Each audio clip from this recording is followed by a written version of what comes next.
Good afternoon, ladies and gentlemen. Alright, I gotta make a little video about driver facing cameras.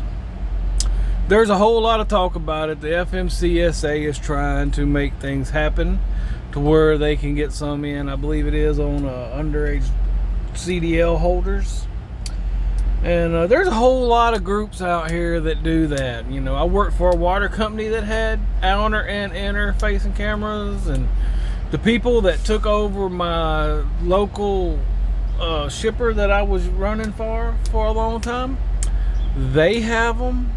And see, the company that I was with that had them hauling for water distributor, they put them in there under the guise of protecting the driver and helping the driver, but in actuality they used it to coach the driver, to get on to the driver. They actually got me one time because I moved over to keep a guy from running into my truck at an intersection. They said I should have stayed in my lane and let him hit me. Well, newsflash, people, I ain't doing that. I'm gonna drive my truck the safest way that I know how. And those coaching incidents and that employment history with these employers that have these stupid cameras and such will stay in your record whenever they call to check your previous employment.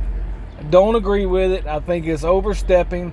Hey, the electronic logs is bad enough because you're basically, I mean, they gave you personal conveyance, but now everybody's getting a ticket on it. But I'm not going to get off on that rant. The rant today is simply about these driver-facing cameras.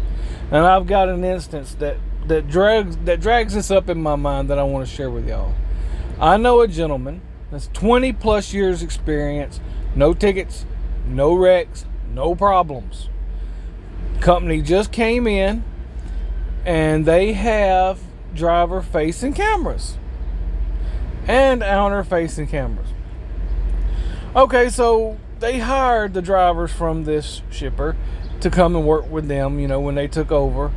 Well, guys never had any problems, other than the fact he talks a little too much. But great driver. I mean, this place, they go into some tight places, some dangerous places, and they're gonna kick this driver out because he had his phone in his hand. They don't know what the purpose was. They didn't give him a warning. They didn't do anything. The phone could have fell. He could have been putting it back up, but simply because he had the phone in his hand. They couldn't prove he was talking on it. They couldn't prove he was playing on it. All they needed was to see the phone in his hand, and they fired him. It's their loss, ladies and gentlemen, because you have to look at somebody's safety record, somebody's past, all of that when you are in HR situation. Because the person that they replaced this man with may be 6 months experience, maybe a year experience. Is when the places that these people go with the trucks that they have, they could run over somebody, they could get ran into, people can get hurt extremely bad because they simply saw a phone in a man's hand and they fired him.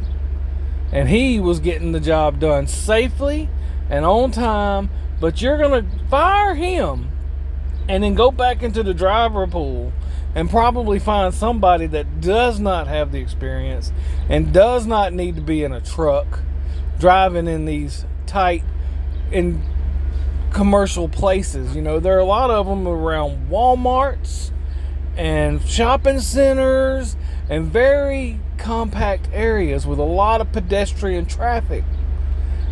My trucks will never have driver facing cameras.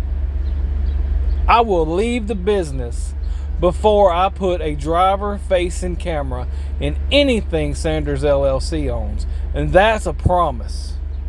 FMCSA can take that to the bank. You want to run us out the industry?